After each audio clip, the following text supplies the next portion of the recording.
amada igreja, com a paz do Senhor. Amém.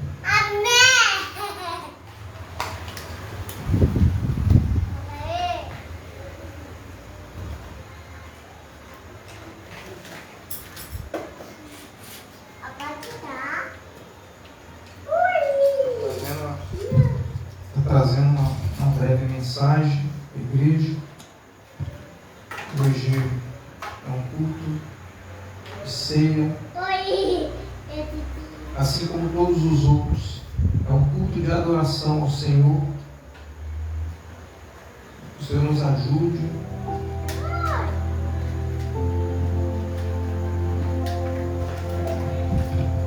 Você que trouxe a sua Bíblia,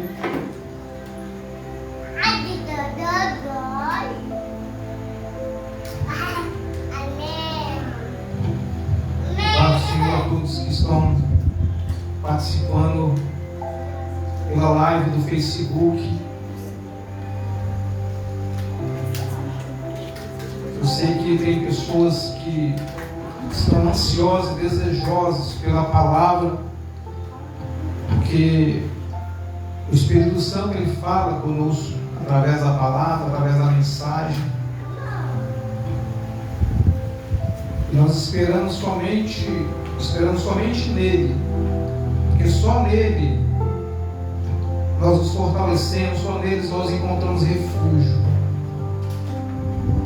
Eu vou pedir você que abra a sua Bíblia no Evangelho que escreveu Mateus, no Evangelho de Jesus Cristo que escreveu Mateus, no capítulo 5.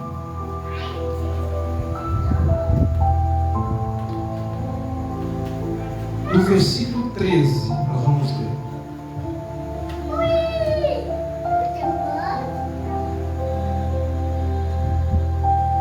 Mateus capítulo 5, versículo 13.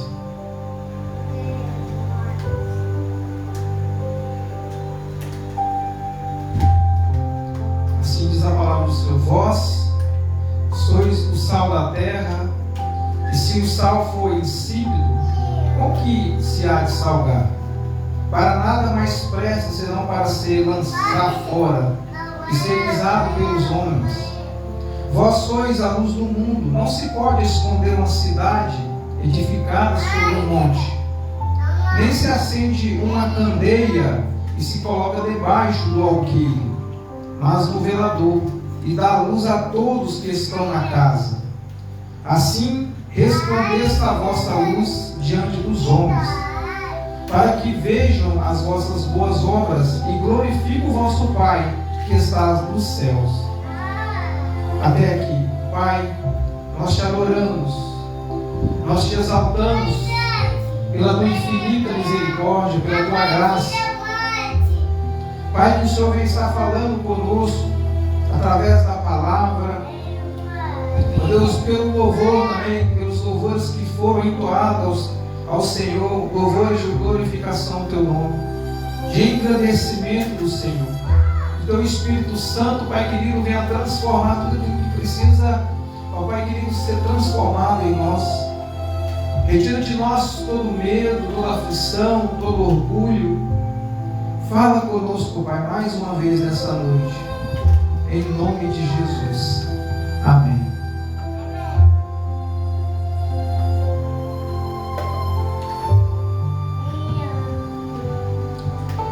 Essa palavra, o Senhor Jesus, assim como Mateus ele relata aqui sobre ser o sal da terra, ser a luz do mundo. E quando nós olhamos para o texto, a gente vai ver que o Senhor está falando para aqueles, está falando para a igreja fiel do Senhor. E não é uma simples palavra que foi direcionada ao vento, mas uma palavra que foi direcionada diretamente para a postura do cristão nessa terra. Porque ele diz assim: vós sois o sal da terra. Porque realmente o sal da terra o sal em si, ele é da terra, mas quando a gente vai para a geografia, né, para o cenário, a gente vai ver que o sal ele é extraído do mar. Mas o sal que está no mar, ele pertence à terra, é da terra. E ele diz, vós sois o sal da terra, e se o sal for insípido, ou seja, se o sal ele for sem sabor, ele perde aquilo que a função especial dele, que é de temperar. Porque quando nós pegamos o sal e aplicamos ele no alimento, é ele que vai dar o sabor. É ele que dá o sabor no alimento, é ele que vai dar a vontade ainda mais de comer desse alimento. Porque é notório que quando nós nos alimentamos de algo que não tem um tempero, fica sem graça, fica sem vida, parece. E a igreja, ela foi estabelecida não apenas para viver de aparência. A igreja ela foi estabelecida para ser o sal da terra, ou seja, para que as pessoas, aonde a igreja, onde as pessoas, os cristãos, eles estejam, para que essas pessoas venham a ser disseminadoras do Evangelho, disseminadores da palavra verdadeira do Evangelho. E Jesus, ele nos mostra como ser, né, o sal da terra, porque se o sal ele não tem sabor, a gente não consegue fazer com que uma pessoa ela tenha vontade de vir para a igreja. Por exemplo, eu estou na igreja, eu prego, ministro, mas se aquilo que eu estou levando para a igreja, ela não tem, levando para a igreja, levando para aqueles que precisam, né, de ouvir a palavra, de ser transformado pela palavra, de nada vai adiantar, porque precisa haver tempero. E assim, o sal, Jesus ele cita o sal, porque o sal, ele é milenar. Lá na antiguidade, a carne, os alimentos que eram usados sal para temperar, não somente para temperar, mas ele era usado também como conservante. E se não há um conservante, por exemplo, na carne, ela se estraga. E assim é a palavra de Deus. Se a palavra de Deus ela não for ministrada, se aqueles que precisam ouvir o Evangelho, essas pessoas nunca vão ter uma experiência de salvação. Nós temos que ser o sal da terra, porque as pessoas elas têm que sentir fome e elas têm que sentir sede de estar na presença.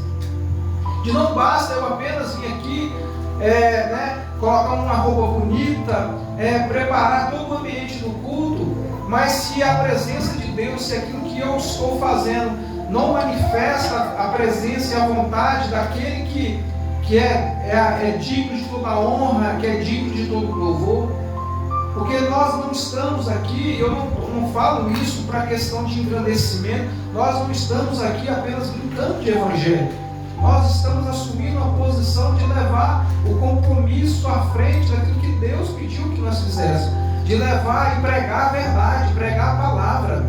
Se a igreja vai estar vazia, se a igreja vai estar com poucas pessoas, porque poucas pessoas querem ouvir a verdade, eu não tenho compromisso com o homem, eu tenho compromisso com Deus.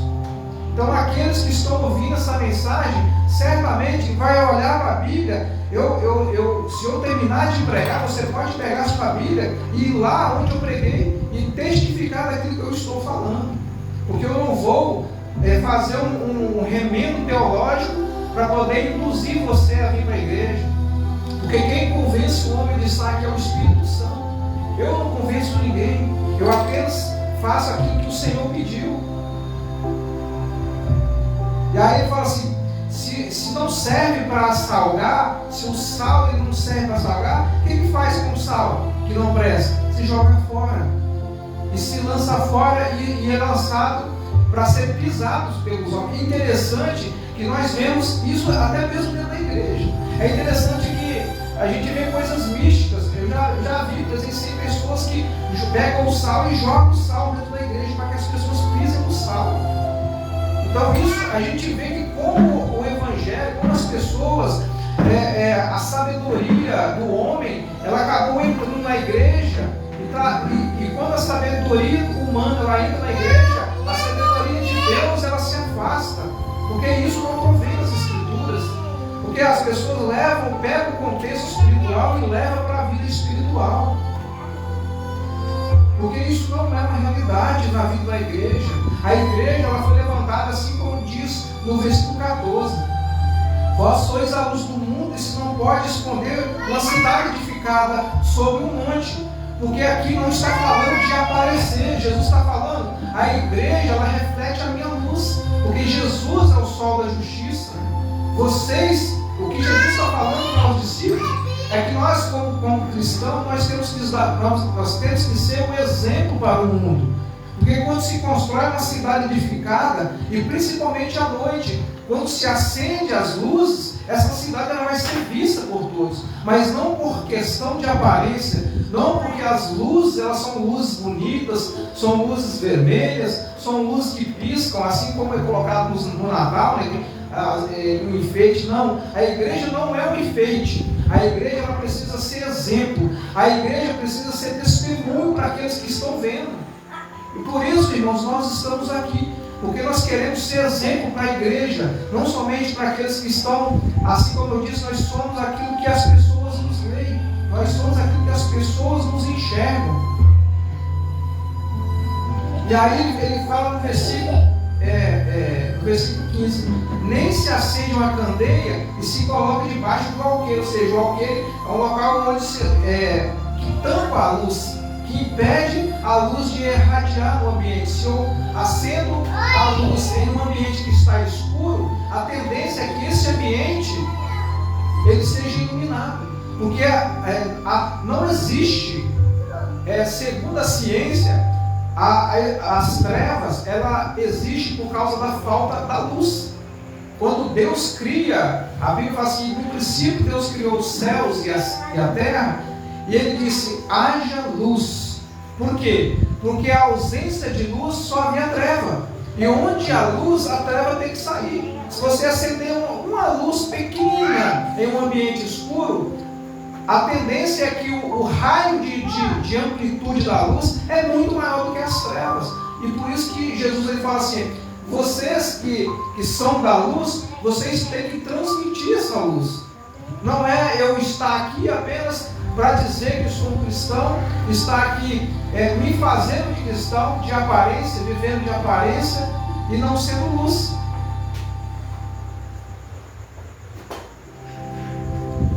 Louvado seja o teu nome, Senhor.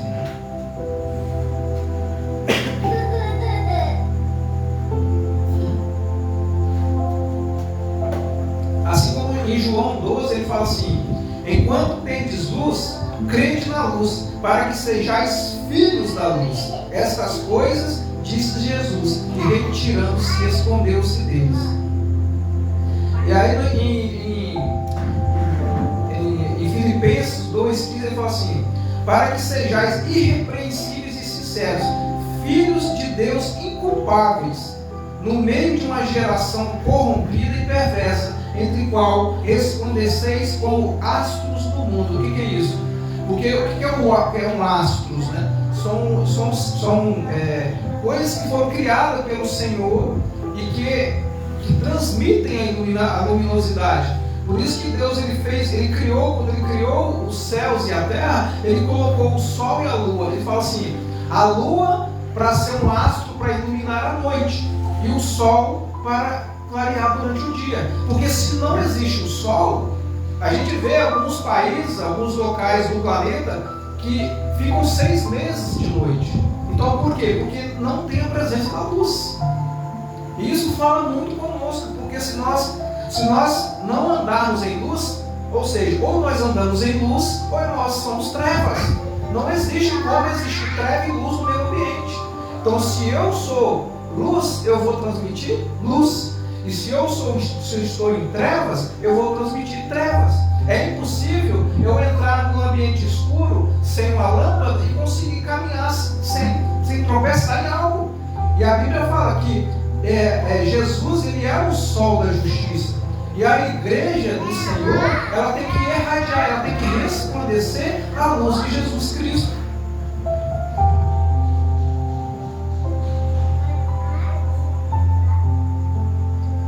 Louvado seja o teu nome, Senhor. Em João 5,35 ele fala assim: e ele era a candeia que ardia e iluminava, e vós quiseste alegrar-vos por um pouco de tempo com a sua luz. Ou seja, Jesus, ele passou, o tempo de Cristo na terra foi muito curto, mas o tempo curto de Cristo na terra foi o suficiente para que a igreja recebesse essa luz, para que a igreja absorvesse essa luz.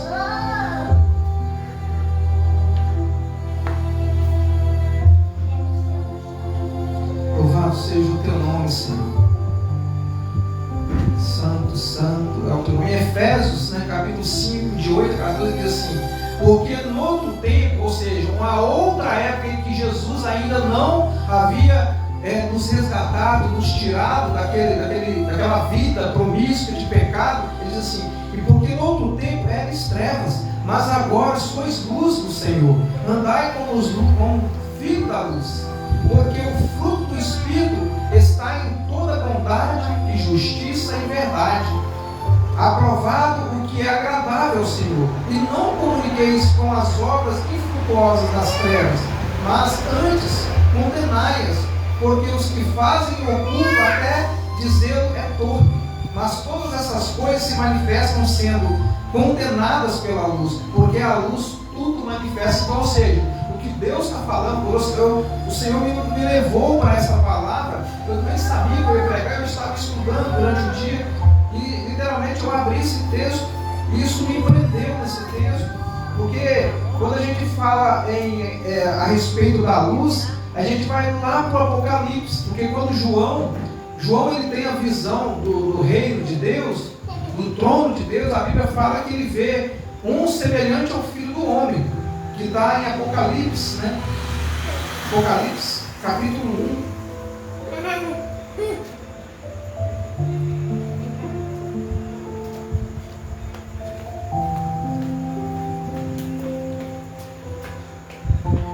Aí a Bíblia fala assim, Apocalipse, capítulo 1. Eu vou ler só apenas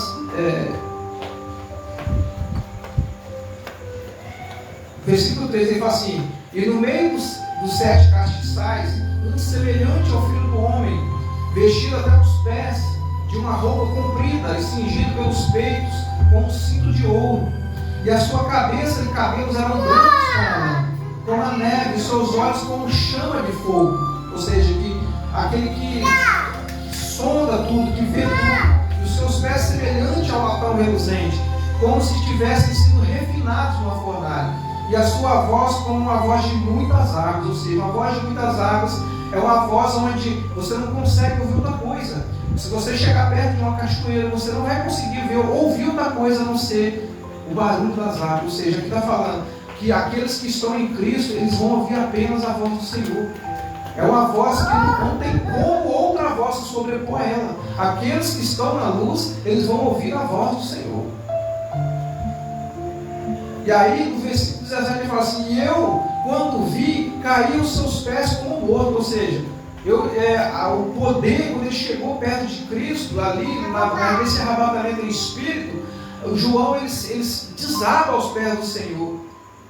Aí ele fala assim: e ele pôs sobre mim a sua destra, dizendo: não temas, eu sou o primeiro e o último, e o que vivo e fui morto, mas eis que estou vivo para todo sempre, e tenho as chaves da morte e do inferno. Escreve essas coisas que tem visto, e as que são, e as que depois dessas hão de acontecer. O mistério das 7 estrelas que viste na minha destra, e dos 7 castiçais de ouro. As 7 estrelas, aí ele fala assim: as 7 estrelas são os anjos das 7 igrejas. Ou seja, aqui está porque a igreja, quando ele vê, ele escreve as 7 igrejas da Ásia, e ele fala que os anjos da igreja são aqueles líderes da igreja. Aqui os anjos é representado como a liderança da igreja. E ele fala assim: e os 7 castiçais que viste são as 7 igrejas. Para que serve o castiçal? Para acender a luz.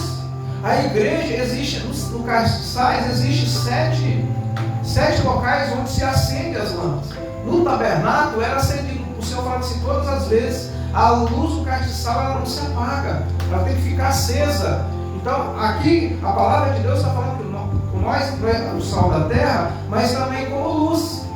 Por quê? Assim como também Isaías. Isaías, ele fala dos 7 Espíritos de Deus. Porque fala que os 7 Espíritos de Deus estavam diante do trono. Esses 7 Espíritos não se trata de pessoas, mas se trata de algo espiritual. Eu vou pegar o texto de Isaías, porque o Senhor me levou para esse texto. Eu estava meditando nessa palavra, e o Senhor me levou nesse texto e foi fazendo as ligações textuais. Isaías, deixa eu pegar Isaías no capítulo 11. Você que tem aí, que pode abrir sua Bíblia. Isaías capítulo 11, no versículo 2. E aí fala assim, Isaías: e repousarás sobre ele o Espírito do Senhor. E aqui fala de 7 Espíritos: o Espírito de sabedoria, o Espírito de entendimento, o Espírito de conselho, de fortaleza, o Espírito de conhecimento e de temor ao Senhor. Então a gente vê que na Bíblia o número 7, ele tem um significado muito profundo, porque fala a respeito dos 7 Espíritos de Deus, fala da perfeição de Deus. E Jesus, quando ele vai para o texto que nós lemos, a gente vê que Jesus está falando assim: vocês precisam refletir, vocês precisam ter os 7 Espíritos de Deus agindo através da vida de vocês. Porque não adianta nada eu pregar o Evangelho e a minha vida, o meu testemunho de vida não é um testemunho para que as pessoas lá de fora venham olhar e falar assim: olha, aquele lá, aquela família, aquele homem, aquela mulher, aquela criança verdadeiramente é um homem de Deus. Porque tudo que eu faço reflete na igreja, tudo que eu faço como líder da igreja, tudo que eu faço a respeito de pregar, anunciar a palavra, se o meu testemunho de vida não reflete a luz de Cristo, eu não estou dando bom testemunho para a igreja. E nem para aqueles que estão ali fora, nem aqueles que estão ouvindo e participando deste culto, que ainda não tiveram experiência com o Senhor. Ele disse assim, no versículo 16: assim resplandeça a vossa luz diante dos homens, para que vejam as vossas boas obras e glorifiquem o vosso Pai que está nos céus. Mas aqui Jesus está falando que eu preciso me posicionar no sentido de: eu preciso lá e dar uma esmola, eu preciso lá e ser bonzinho com fulano, eu preciso trabalhar bem fulano. Não, o que Jesus está falando aqui é o seguinte: porque a salvação, assim como a salvação é pela graça, as boas obras é uma consequência da minha salvação. Porque quem é alcançado, quem realmente foi alcançado pelo Senhor Jesus, quem realmente se converteu e quem realmente está inscrito no livro da vida, as boas obras é uma consequência. Porque as minhas obras não vai garantir a minha salvação. Porque pela graça sois salvos mediante a fé. E a palavra de Deus fala assim: para que ninguém vos se glorie das suas obras, porque não é pelas obras. As obras é sim necessário, mas é uma consequência da minha salvação. É uma consequência da minha conversão. Porque quando eu sou convertido realmente em Cristo, eu vou praticar as boas obras. Porque quem anda com Cristo tem a aparência de Cristo, fala igual a Cristo, tem atitude diante do povo como Cristo. É assim que a igreja tem que ser. E aí ele entra, eu não vou entrar muito profundo mais no texto adiante, porque aqui fala do cumprimento das leis do profeta. Ele diz no versículo 17: não cuideis que vim destruir a lei ou os profetas, não vim abrogar, mas cumprir. Ou seja, nós não vivemos mais debaixo da lei. Por que nós não vivemos mais debaixo da lei? Porque Jesus cumpriu a lei. E ele disse assim: porque em verdade vos digo, até que o céu e a terra se passem, nem um jota e nem um tio se omitirá da lei, sem que tudo seja cumprido. Ou seja, Jesus está falando: eu vou cumprir a lei. Esse cumprido, a gente cumpriu a lei foi cumprida em Jesus Cristo. E ele diz assim: qualquer coisa que violar um destes mandamentos, por menor que seja, assim ensinar os homens, será chamado menor no reino dos céus.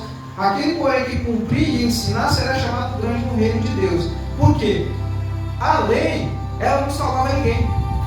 A lei, muito pelo contrário, a lei condenava o homem. A lei não transformava o homem. E foi necessário que se cumprisse em Jesus Cristo, porque por meio de Cristo a lei se cumpriu. Jesus era o cumprimento da lei. Jesus era a sombra das coisas vindouras. Mas aí a gente fala sobre uma graça que é anunciada hoje nos cultos, uma graça que fala que você pode continuar fazendo a mesma coisa que você faz. E aí Jesus ele fala aqui, deixa eu achar o versículo aqui, só para que os irmãos possam entender o que eu estou falando.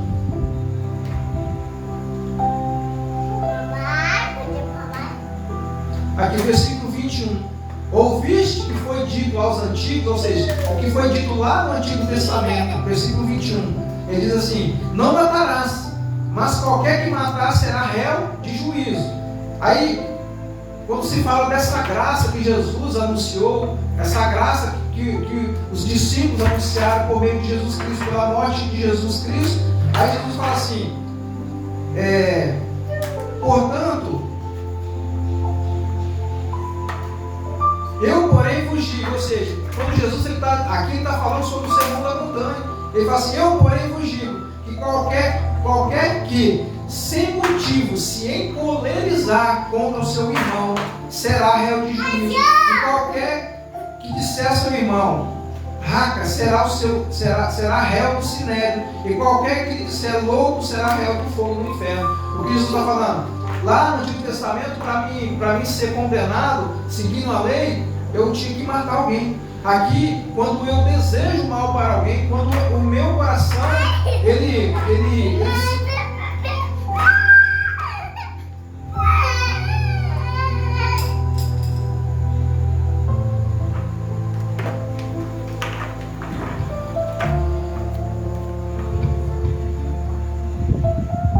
e aí entra a mesma coisa, não adulterarás.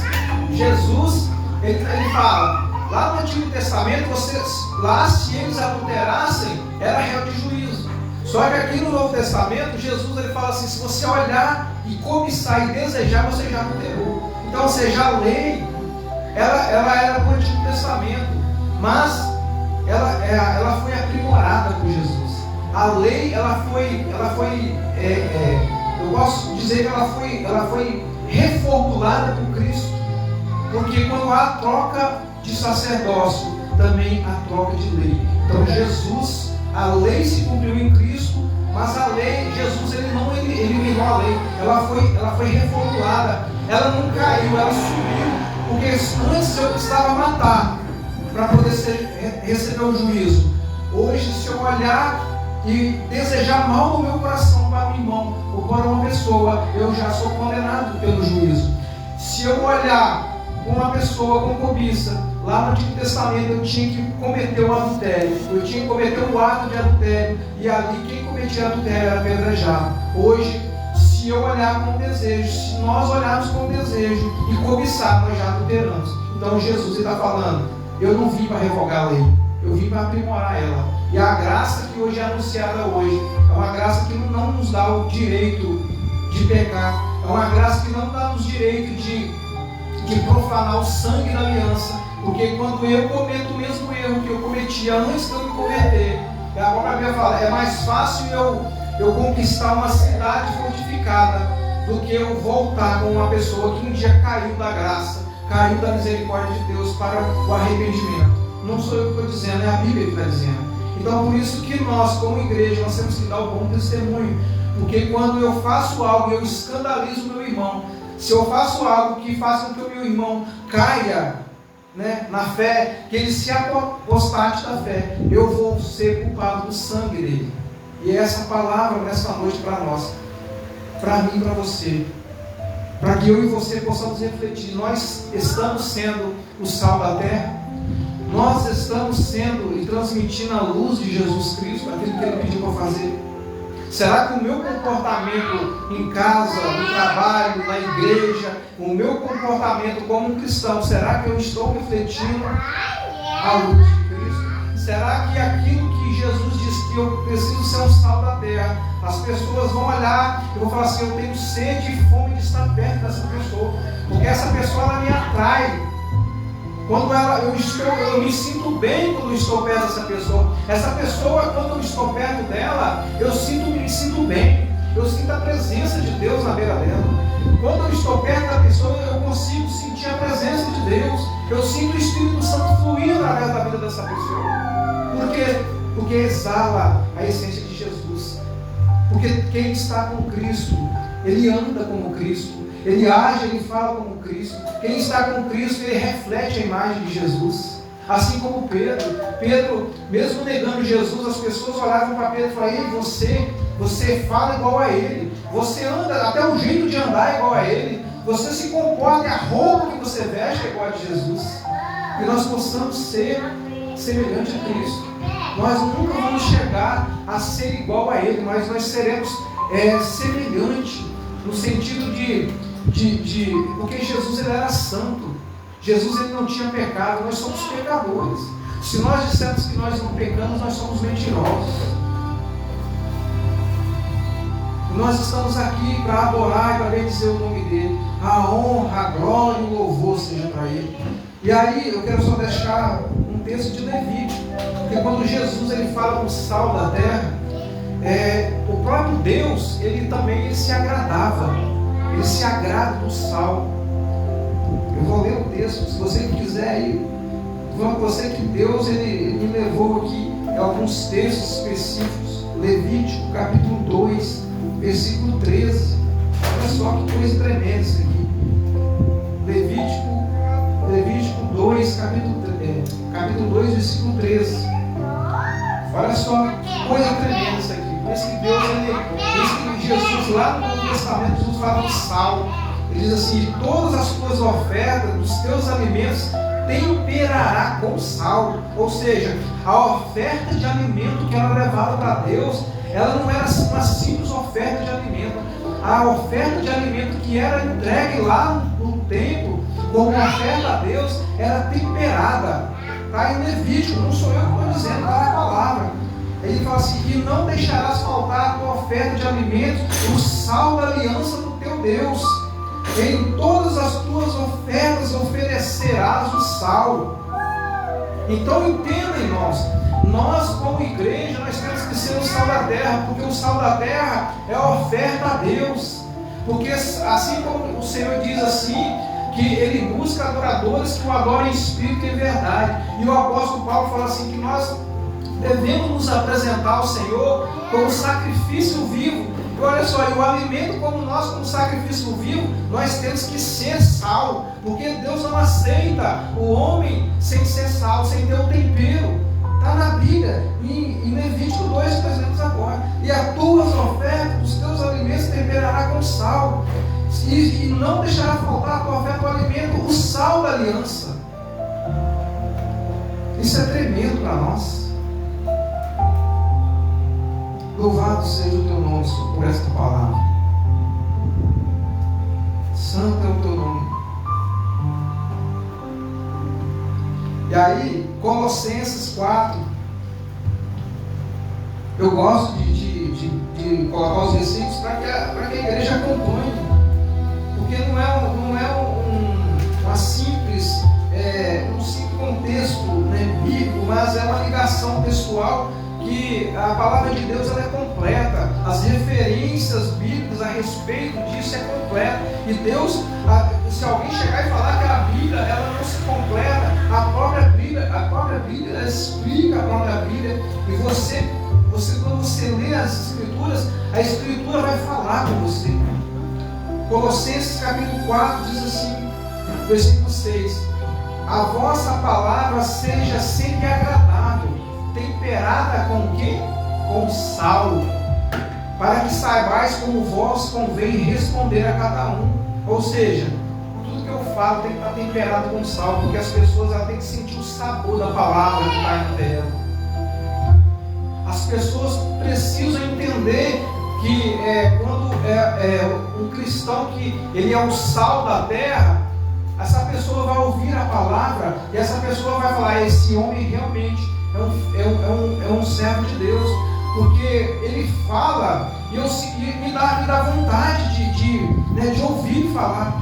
Quando ele prega, quando ele canta, quando ele adora, eu sinto vontade de estar perto, porque nós devemos ser o sal da terra, nós devemos ser a luz do mundo. Bendito seja o teu nome, Senhor. Louvado seja o teu nome, Jesus. Eu quero só deixar um último texto para nós encerrarmos aqui, para a gente poder ministrar a ceia do Senhor. Números capítulo 8. Isso é lindo, a palavra de Deus ela é maravilhosa. Números capítulo 8, versículo 2.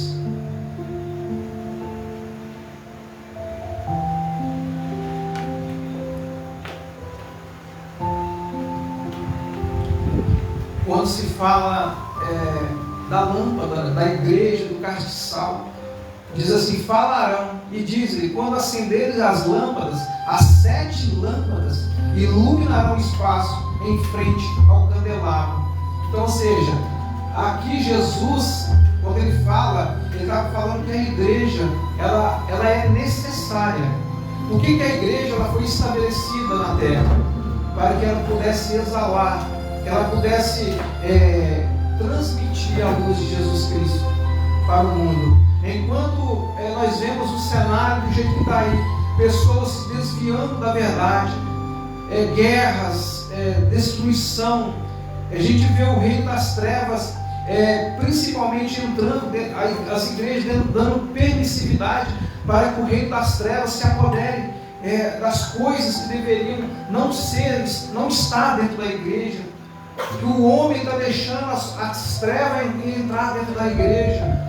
E que nós devemos todos os dias pedir direção ao Senhor, discernimento em alto nível, para que as coisas mundanas não venham adentrar as igrejas. Porque se a igreja ela perder a luz, se a igreja for insípida, ela não presta para nada. É apenas uma placa, uma denominação religiosa. É apenas uma placa anunciando o horário de um culto.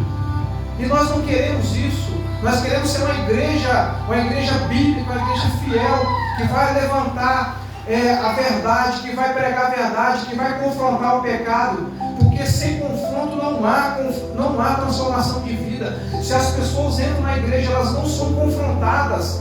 Se a palavra de Deus ela não me confronta, a cada pregação tem algo errado na palavra, existe algo errado na palavra. A palavra de Deus ela precisa me confrontar todas as vezes que eu prego. Todas as vezes que eu estou aqui pregando, a palavra de Deus está me confrontando. Chega de um evangelho que vai te dar riqueza, que vai te dar carro. Jesus ele não prometeu riqueza. Pelo contrário, quem ofereceu reinos foi Satanás. Foi Satanás que ofereceu riqueza em troca de adoração. Não foi Jesus. Jesus não disse: você me adora que você vai ser rico. Não. Mas Satanás: me adora que eu vou te dar os reinos dessa terra. E muitos estão usando a igreja para anunciar esse tipo de evangelho. Que a igreja ela seja a luz do mundo, que a igreja seja o sal da terra, que as pessoas podem olhar para a igreja e não para uma placa, mas dizer assim: realmente essa igreja é uma igreja verdadeira, é uma igreja bíblica, é uma igreja que nos anuncia a verdade, é uma igreja que anuncia a palavra verdadeira de Jesus Cristo. Louvado seja o teu nome, Senhor. E que fica essa mensagem para esta noite. Nós estaremos ministrando a ceia do Senhor.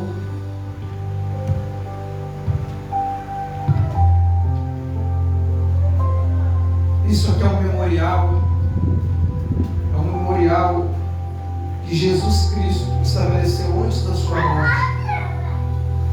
Ele sentou com os discípulos e ele partiu o pão ali, né? E nessa reunião ali entre eles, Jesus ele fala e ele exemplifica o que ele estaria fazendo por uma nova aliança em favor daqueles, né, que iriam herdar a salvação. Bendito seja o teu nome, Senhor.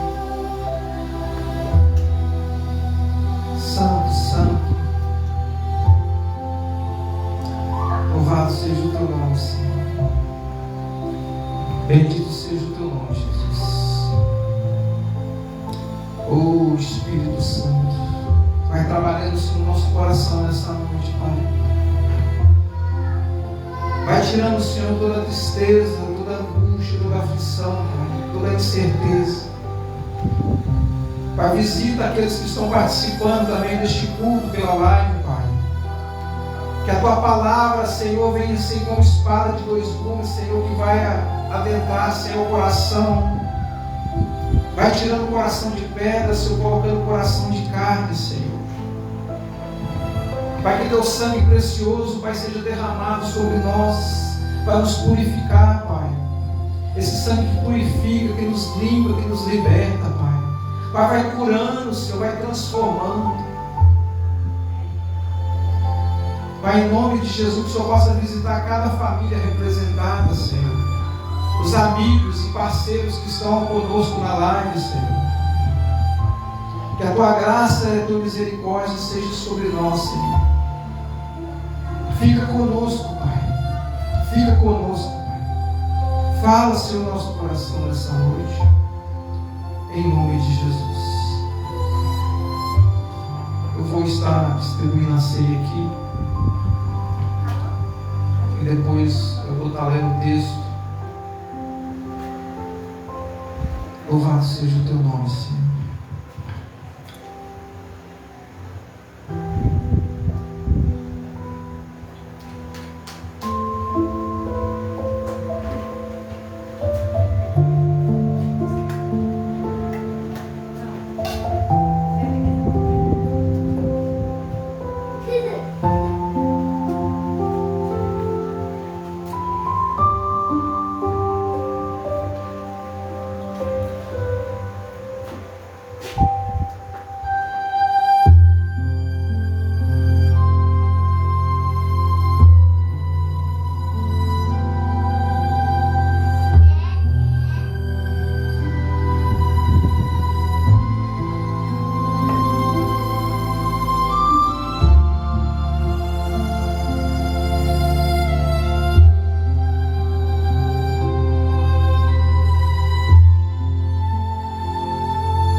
Bendito seja o Teu nome, Senhor. Santo, santo é o Teu nome, Jesus. Eu vou orar primeiro pela ceia. Pai, em nome de Jesus, quero apresentar, Senhor, os elementos dessa ceia. Ó Pai, esse memorial a qual nós estamos aqui, Senhor, relembrando a morte e a ressurreição de Jesus. Pai, não que esse pão vai se transformar em carne, não que esse suco vai se transformar em sangue, mas é uma lembrança. Mas, Pai, eu quero consagrar e apresentar os elementos a Ti. Deus, que ao participarmos desta ceia, deste banquete, Pai, o Senhor venha estar transformando o nosso coração, venha estar moldando o nosso coração, tudo aquilo que precisa, Senhor, ser tratado dentro de nós. Pai, em nome de Jesus, eu peço que o Senhor venha, Pai querido, visitar as nossas vidas.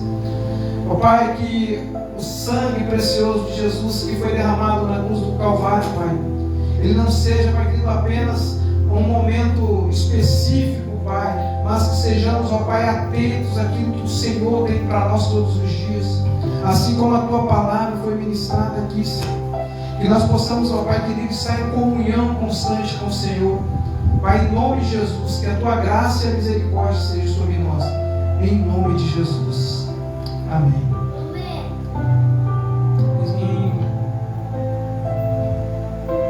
Em 1 Coríntios.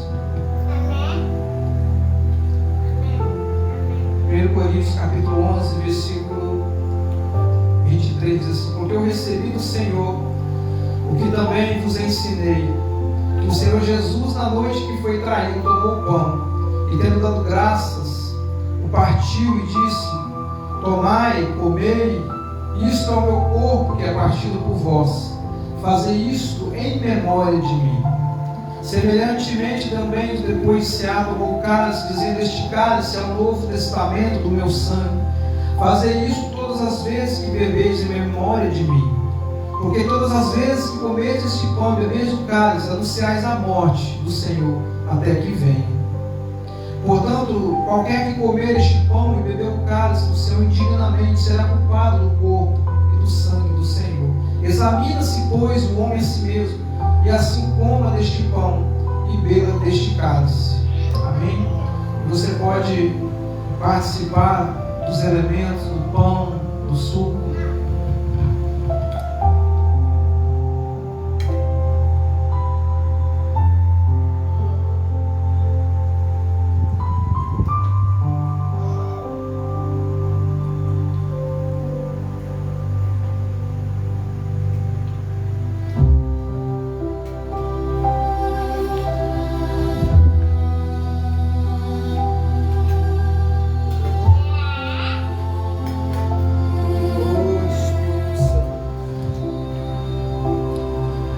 Obrigado, Senhor.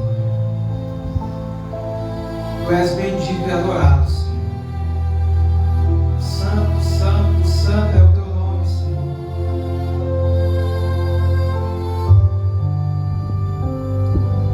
Fala conosco, Espírito Santo. Fala conosco, Senhor, nessa noite. Visita, Senhor, cada vida. Visita, Senhor, cada um que está ouvindo essa mensagem, cada um que está participando conosco. Vai transformando, Senhor. Vai curando, vai libertando, Senhor. Vai tratando as emoções. Vai jogando por terra, Senhor, toda a depressão. Deus vai tirando dos cativeiros, Senhor. Vai tirando dos cativeiros, Senhor. Porque só o Senhor pode fazer, Pai. Somente o Teu Espírito Santo pode nos libertar, Pai. Vai quebrando as correntes, Pai. Pai, vai eliminando, vai neutralizando toda a fúria, Pai, do inimigo. Vai quebrando bruxaria, feitiçaria, macumbaria, Senhor. Oh, Espírito Santo, Teu poder está acima de todo. Teu trono está acima de todo trono, Pai. Só o Senhor pode, só o Senhor pode fazer, só o Senhor pode curar, só o Senhor pode libertar. Pai, sonda o nosso coração. Toda falta de esperança, Pai, toda depressão, toda ansiedade, Pai. Pai, em nome de Jesus, nós declaramos que todo mal, Senhor, contra a nossa vida, todo mal contra aquelas pessoas, ó Pai, que estão em cativeiro espiritual, Pai. Que o Senhor vai libertando, o Senhor vai quebrando as correntes, Pai, vai arrancando os cadeados, vai abrindo as prisões, Pai. Pai, vai fechando sepultura nesta noite. Vai fechando a sepultura, Pai. Porque quem coloca o ponto final é o Senhor, Pai. Vai levantando o caído, vai levantando, Senhor, aquele que está caído. Em nome de Jesus Cristo. Em nome de Jesus Cristo. Oh, Espírito Santo. Bendito e exaltado seja o Teu nome, Senhor. Nós estamos já encerrando este culto. Eu espero que o Senhor tenha falado com você nessa noite. Nossos cultos são breves. Nós estaremos aqui na quarta-feira também cultuando o Senhor às 19h30. No próximo domingo também às 19h30. Você já está convidado a estar conosco participando. Seja bem-vindo. Aqueles que estão conosco, eu vou orar e encerrar. Pai, te agradecemos por mais uma oportunidade de estarmos aqui adorando e bendizendo o Teu nome. Te agradecemos pela rica oportunidade, Pai. Agradecemos por cada um que participa conosco. O Senhor vem estar abençoando a casa, a família. Pai, em nome de Jesus, que a Tua graça e a Tua misericórdia seja sobre nós. Em nome de Jesus. Estenda Tuas mãos. Que a graça do nosso Senhor Jesus, o amor de Deus, o nosso eterno Pai, as doces e ternas consolações do nosso amado, amigo e querido Espírito Santo seja com cada um até a volta do Senhor Jesus. E todos digam amém. A paz do Senhor a todos.